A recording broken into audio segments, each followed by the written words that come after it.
என்ன இது சிட்ராயினோட கேப் டிஷர்ட்லாம் போட்டு உட்காந்துட்டு இருக்கேன்னு பார்க்குறீங்களா? அது ஒன்றும் இல்லைங்க. முன்னாடி சொன்ன மாதிரி செகண்ட் சர்வீஸ் பண்ணிட்டேன். அண்ட் செகண்ட் சர்வீஸோட பில்லும் என் கூட இருக்குது. அந்த பில்லோட டீட்டெயில் அனாலிசிஸ் அண்ட் காஸ்ட் எவ்வளோ ஆச்சுன்னு சொல்லிட்டு இந்த வீடியோவில் கிளியராக பார்க்கலாம். ஸோ கடைசி வரைக்கும் இந்த வீடியோவை மிஸ் பண்ணாமல் பாருங்கள். நம்மளுக்கு எல்லாருக்குமே தெரியும் 20,000 வரைக்கும் ஃப்ரீ சர்வீஸ் இருக்குது. First service, second service and third service. இந்த ஃபர்ஸ்ட் சர்வீஸில் பார்த்திங்கன்னா எதுவும் நம்ம ரீப்ளேஸ் பண்ண மாட்டோம். ஜஸ்ட்டு செக் பாயிண்ட்ஸ் மட்டும்தான் இருக்கும். செகண்ட் அண்ட் தேர்ட் சர்வீஸில் ஆயில் சேஞ்ச் பண்ணுவோம், ஃபில்டர் சேஞ்ச் பண்ணுவோம், ஆயில் ஃபில்டர் சேஞ்ச் பண்ணுவோம், அதுக்கப்புறம் ஏசி ஃபில்டர்ஸ் சேஞ்ச் பண்ணுவோம். இதெல்லாம் இருக்கும். செகண்ட் அண்ட் லேபர் சார்ஜ் மட்டும்தான் இல்லாமல் இருக்கும். இந்த சர்வீஸில் டைரெக்டாகவே உங்களுக்கு காஸ்ட் நான் காமிக்கிறேன். தென் அதை நம்ம டீட்டெயிலாக பார்க்கலாம் எதுக்கு எவ்வளோ அமௌண்ட் ஆச்சுன்னு.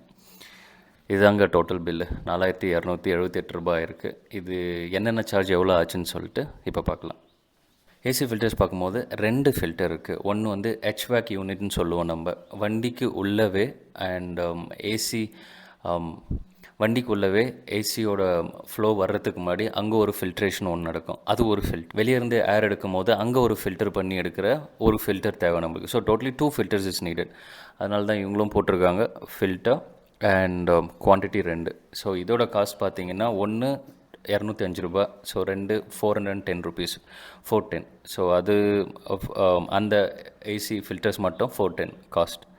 Second oil filter. உங்களுக்கே தெரியும், ஆயில் சேஞ்ச் பண்ணுவோம், ஆயில் ஃபில்டர் சேஞ்ச் பண்ண வந்து ரெக்கமெண்டேஷன். ஸோ அதுவும் டிஃபால்ட் 1. ஆயில் ஃபில்டர் C3க்கு பார்த்தீங்கன்னா 186 ருபீஸ் அதோட காஸ்ட் வருது. நெக்ஸ்ட்டு பார்த்தீங்கன்னா ஆயில் சேஞ்ச் பண்ணுற ப்ளக்கும் அதோட கேஸ்கெட்டும். ஸோ 10,000 கிலோமீட்டர் அதுவும் சேஞ்ச் பண்ணுறது it's recommended 1. Mostly other brands பார்த்தீங்கன்னா, அடுத்த பிராண்ட்ஸ்லாம் பார்த்தீங்கன்னா மோஸ்ட்லி வேர் அண்ட் டேர் இருக்கான்னு பார்த்துட்டு அதுக்கப்புறமா தான் they will change it. But here Citroën 10,000 கிலோமீட்டருக்கு சேஞ்ச் பண்ணுறது ரெக்கமெண்ட் பண்ணியிருக்காங்க. இது ரெண்டும் சேர்த்து 250 ருபீஸ் வருது. அண்ட் கேஸ்கெட் என்னென்னு உங்களுக்கு தெரியணுன்னா I will show you that as well.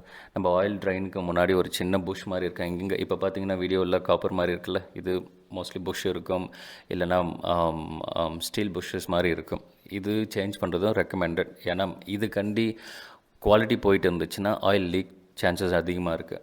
அடுத்தது engine oil. Engine oil grade என்ன யூஸ் பண்ணுறோம் நம்மன்னு பார்த்தீங்கன்னா தெரியாது. இதெல்லாம் பார்க்காம டேரெக்டாக வந்துட்டேன் வீடியோ எடுக்கிறது. ஒரு நிமிஷம் இருங்க. நம்மளுக்கு முன்னாடி தெரிஞ்சிருந்த மாதிரி 2 இன்ஜின் ஆப்ஷன்ஸாக இருக்குது. ஒன்று டர்போ, ஒன்று வந்து எண்ணெய் பெட்ரோல் இன்ஜின். ஸோ எண்ணெய்க்கு நம்ம யூஸ் பண்ணுற கிரேட்ஸ் பார்த்தீங்கன்னா 5W40 யூஸ் பண்ணுறோம். அண்ட் கிரேட்ஸ் நான் கிளியராக காமிக்கிறேன். நம்ம யூஸ் பண்ணுற கிரேட் பார்த்தீங்கன்னா எண்ணெய்க்கு 5W40 அண்ட் சிந்தட்டிக் ஆயில் தான்.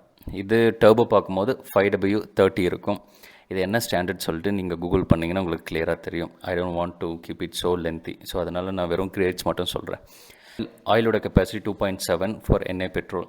டர்போ பார்க்கும்போது 3.6 லிட்டர் ஆகுது. ஸோ அங்கேவே உங்களுக்கு காஸ்ட் இன்க்ரீஸ் ஆகும் for the turbo. It's just an example. Oil சேஞ்சுக்கு இன்க்ரீஸ் ஆகும். ஸோ அது மாதிரி இப்போ நம்ம இந்த வீடியோவில் பேசுகிறது எல்லாமே எண்ணெய் பெட்ரோல் இன்ஜினோட காஸ்ட்டு தான்.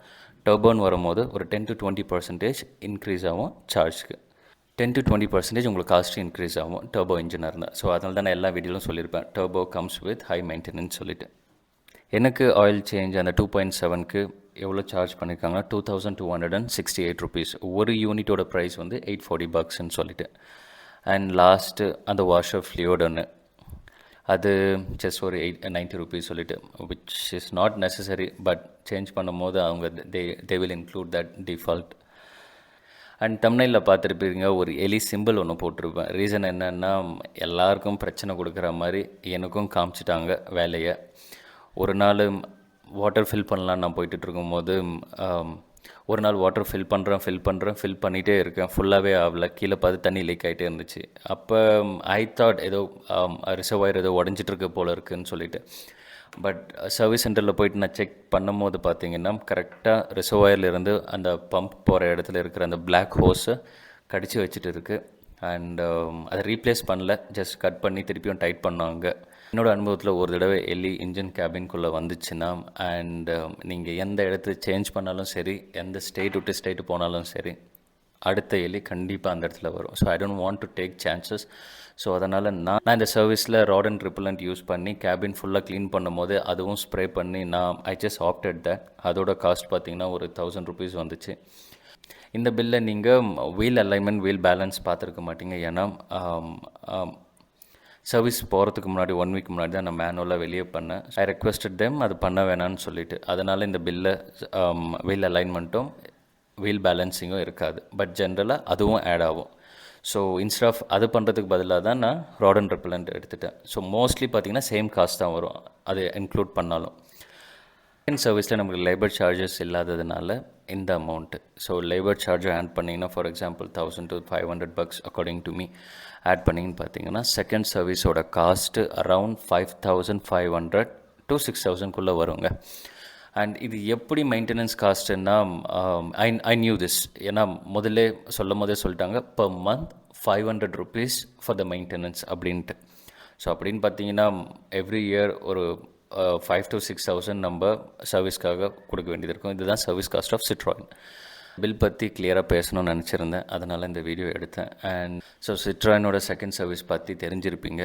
அண்ட் நீங்கள் எப்படி நினைக்கிறீங்க, அமௌண்ட் ஜாஸ்தி இருக்கா இல்லை கம்மியாக இருக்கான்னு கமெண்ட்டில் சொல்லுங்கள். அண்டு உங்களோட கார்ஸ்க்கும் சர்வீஸ் காஸ்ட் எவ்வளோ வருதுன்னு நீங்கள் சொல்லலாம். அண்ட் ஏதாவது டவுட்ஸ் இருந்துச்சுன்னா ப்ளீஸ் கமெண்ட் இன். அடுத்த வீடியோ சிட்ராயினோட டார்க் எடிஷன்ஸ் கவர் பண்ணலான்னு இருக்கேன். இங்கேருந்து ட்ராவல் பண்ணி போனோம். ஸோ இன்றைக்கி டைம் கிடைக்கும் போது போயிட்டு ஐ ஃபீல் இட்னு நான் உங்களுக்கு கிளியராக ஒரு வீடியோ போடுறேன். ஆல்ரெடி யூடியூப்பில் நிறைய பேர் வீடியோ போட ஆரம்பிச்சிட்டாங்க. பட் என்னோட perspective how I feel it, how I see இட்னு சொல்லிவிட்டு ஒரு கிளியராக ஒரு வீடியோ போடுறேன். ஸோ நெக்ஸ்ட் வீடியோ கண்டிப்பாக அதுவாக தான் இருக்கும். Once again thanks to the people who commented. ஏன்னா உங்கள் கமெண்ட்ஸ் வர தான் நான் எப்படி வீடியோ எடுக்கணும், நான் எப்படி என்னென்ன விஷயங்கள் கரெக்ட் பண்ணணும்னு சொல்லிட்டு நான் ட்ரை பண்ணிகிட்ருக்கேன். I give my best, keep commenting. சீக்கிரம் அடுத்த வீடியோவில் உங்களை எல்லோரும் நான் சந்திக்கிறேன். Take care, by.